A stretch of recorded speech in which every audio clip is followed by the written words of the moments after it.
सभी को मेरा प्यार भरा नमस्कार। मैं प्रशांत सोलंकी स्वागत करता हूं आप सबका। तो एसएससी सीएचएसएल 2022 का रिजल्ट आ चुका है। फाइनल रिजल्ट जिन स्टूडेंट्स का, जिन बच्चों का सिलेक्शन हुआ है, उन सभी को बहुत बहुत शुभकामनाएं। कॉन्ग्रेचुलेशन आप सभी को। आपकी मेहनत फाइनली रंग लाई और आपके घर में एक सरकारी नौकरी आई। और ये सरकारी नौकरी बहुत खास है आप लोगों के लिए। और आप इस नौकरी को अपने परिवार के साथ, अपने परिजनों के साथ में, अपने नजदीकी दोस्तों के साथ में, अपने खास लोगों के साथ में एकदम शेयर करें, एंजॉय करें, मजे लें। बहुत बहुत शुभकामनाएं आप सभी लोगों को। और बाकी भाई आप सभी लोगों से, सेलेक्टेड लोगों से एक बात और कहना चाहूंगा कि आपकी ये जो जर्नी है न सिर्फ आपके परिजनों के लिए, दूसरे लोगों के लिए भी एक इंस्पिरेशन बने, दूसरे लोग आपको देख के मोटिवेट हो। आप अपनी जर्नी शेयर करने का जो अवसर रहता है उसको बिल्कुल ना गवाएं। दूसरे लोगों के आप हजारों नहीं लाखों की संख्या में स्टूडेंट्स के लिए मोटिवेशन का काम कर सकते हैं, मोटिवेशन बन सकते हैं। उस अवसर को बिल्कुल आप जरूर बनाएं।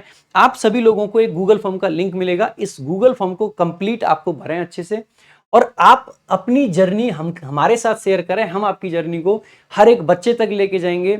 हर एक वो बच्चा जिसको मोटिवेशन की जरूरत होती है, जिसको लगता है कि किस तरीके से सिलेक्शन होता है, वो जो फीलिंग चाहिए होती है, वो फीलिंग एक सेलेक्टेड कैंडिडेट ही दिला पाता है। तो आप हमारे साथ में अपनी जर्नी शेयर करें। गूगल फॉर्म का लिंक आपको इस वीडियो के डिस्क्रिप्शन में मिल जाएगा। आप गूगल फॉर्म जरूर फिल करें। उसके अलावा मैं आपको बता देता हूं कट ऑफ की जो खास खास बातें हैं, ये सारी चीजें इसमें दी गई हैं। 2022 का एग्जामिनेशन था, इसका रिजल्ट ये सारी चीजें इस पैरा के हिसाब से जो भी चीजें इन्होंने डिसाइड करी है वो सब कुछ लिखा हुआ है, आप पढ़ सकते हैं। उसके अलावा मिनिमम कट ऑफ मार्क्स क्या रहे थे ये सब दिखाया गया है। उसके बाद में आप देखोगे एक परसेंटेज किस चीज की दे रखी है, तो एलडीसी, जेएसए और जेपीए के लिए जो आपका टाइपिंग टेस्ट होता है उसमें जो कट ऑफ लगाई गई है उसकी परसेंटेज दे रखी है। ये जो typing error, maximum typing error allowed है, यूआर में 7% अलाउड दिया है इन्होंने और बाकी सब में 10% टाइपिंग एरर्स आपके अलाउ करें। काफी सारे बच्चों को लगता है सर मेरे मार्क्स बहुत थे लेकिन मैं रह गया, समझ नहीं आ रहा कहां पे। तो भाई जो टाइपिंग है वो कई बार अटका देती है, तो इस चीज का ध्यान रखेंगे। और टाइपिंग की पूरी प्रैक्टिस आगे वाले बच्चों को जरूर रखनी चाहिए, ठीक है।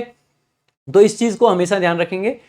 तो परसेंटेज एरर मिस्टेक्स जो आपके अलाउड है टाइपिंग टेस्ट में वो आपका दिखाया गया है। उसके अलावा कैटेगरी वाइज कट ऑफ दिखाई गई है परसेंटेज एरर की। यहाँ पे डीईएसटी में डीईओ की जो पोस्ट है ना उसके लिए, ऊपर एलडीसी की पोस्ट के लिए था, यहाँ डीईओ की पोस्ट के लिए।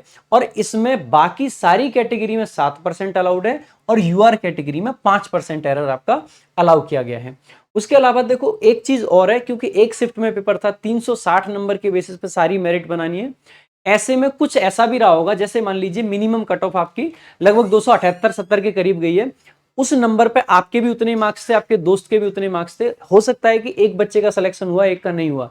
लगेगा कि ऐसा क्यों हुआ, तो उसके लिए एसएससी ने बताया कि क्या करते हैं, दो स्टूडेंट्स के अगर बराबर मार्क्स हैं और उनमें से एक के लिए ही वैकेंसी है, तो वो देखते हैं जिसका स्कोर सेक्शन 1 में ज्यादा रहा होगा, यानी कि मैथ्स रीजनिंग वाले सेक्शन में, उसको वो वरीयता देते हैं। लेकिन मान लीजिए इतना कोइंसिडेंस होता है कि दोनों का मैथ्स रीजनिंग में बराबर स्कोर है, तो ऐसे केस में सेकंड जो चीज चेक करी जाएगी वो होगी डेट ऑफ बर्थ। जो बड़ा कैंडिडेट होगा एज में, जो ओल्डर होगा, उसको वरीयता दे देते हैं क्योंकि उसके पास में चांसेस कम बचे होते हैं। उसके अलावा अगर मान लीजिए किसी की डेट ऑफ बर्थ इतना संयोग हो जाए कि वो भी बराबर है दो लोगों की, तो ऐसे केस में अल्फाबेटिकल ऑर्डर में उनका नाम चेक करेंगे और उसके हिसाब से जो आपका पहले आएगा उसके हिसाब से उसको पोस्ट दे देते हैं। तो ये आपका प्रोसीजर पूरा उन्होंने समझा रखा है।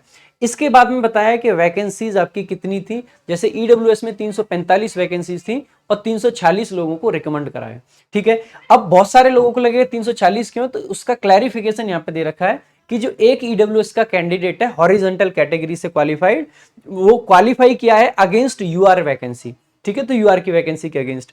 अच्छा, कुछ लोगों को लगेगा सर हॉरिजॉन्टल कैटेगरीज कौन से होते हैं। कैटेगरीज बेसिकली रिजर्वेशन की जब हम बात करते हैं, दो कैटेगरीज दिखेंगी आपको। एक होती है वर्टिकल कैटेगरी और एक होती है हॉरिजॉन्टल। वर्टिकल कैटेगरी बेसिकली होता है जो हमारा जो बैकवर्ड क्लासेस का रिजर्वेशन दे रखा है अलग से, वो वाला होता है आपका वर्टिकल कैटेगरी का रिजर्वेशन।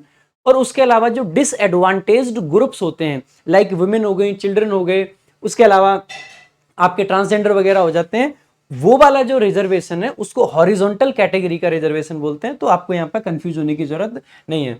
ऐसे यहाँ पे भी बता रखा है कि एससी का एक कैंडिडेट है, इसीलिए यहाँ पे भी एक कैंडिडेट एक्स्ट्रा आपको दिखाई देगा। बाकी की सारी चीजें स्टार जो मार्क कर रखे हैं आप यहाँ पे देख सकते हैं, हर चीज की यहाँ पे डिटेल्स दे रखी है एसएससी ने, ठीक है। तो पोस्ट वाइज कैटेगरी नीचे दे रखी, मतलब कट ऑफ नीचे दे रखी है, किस तरीके से कट ऑफ गई है। तो जब आप कट ऑफ को देखोगे तो आपको लगेगा सर हमें तो एलडीसी की कट ऑफ नहीं दिखाई दे रही है। तो मेरे भाई ऐसे नहीं देखना होता है।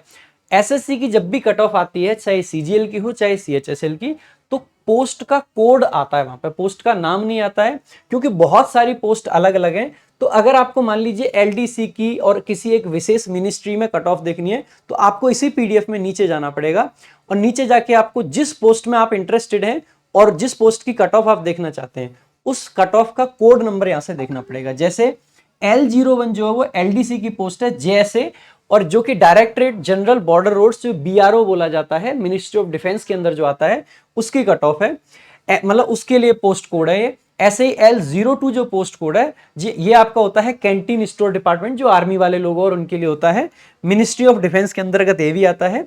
उसके अलावा एलडीसी जूनियर असिस्टेंट की यहाँ पे भी L03 है। इसी प्रकार से सारे कोड आपको दिख जाएंगे, लगभग 50 के करीब ये कोड होते हैं, ठीक है। तो ये सारे कोड्स आपको दिखेंगे। इसके अलावा, ठीक है, इसके अलावा जब आप कोई कोड आपने देख लिया तो आपको फिर सीधे पहुंच जाना है उस कोड की कट ऑफ पे। जैसे आप ये जो डी वाली जो कैटेगरी है, आप यहां पे देखोगे D50 में ईडब्ल्यूएस, ओबीसी, यूआर तीनों की कट ऑफ काफी गई है, क्योंकि ये पोस्ट थोड़ी सी अपर लेवल की है। तो आप देखोगे इनकी कट ऑफ जहां पे टाइपिंग एरर थे वहां पे भी इनमें कम एरर अलाउ करे थे। तो ईडब्ल्यूएस की 318 है और यूआर की 317 है। यहाँ ईडब्ल्यूएस की ज्यादा चली गई है, वैकेंसी 1-2 थी बस, ठीक है। ऐसे ही D51 है आपका यूआर, ये 316 गई है।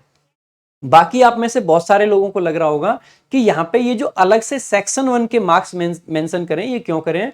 तो जो मैंने आपको स्टार्टिंग में बताया था ना भाई, कि टाई केसेस में सेक्शन 1 के मार्क्स देखे गए हैं और डेट ऑफ बर्थ देखी गई है, इसीलिए इनको अलग से मेंशन किया है। इसका ऐसा मतलब मत निकालना कि इनके लिए कोई अलग से कट ऑफ है, ये अलग से कट ऑफ नहीं है, टाई केसेस की वजह से यहाँ पे मार्क्स ये लिए गए हैं। तो यहाँ पे सारी कट ऑफ बता रखी है। आप देखोगे कि कट ऑफ काफी ठीक ठाक लेवल की जा रखी है।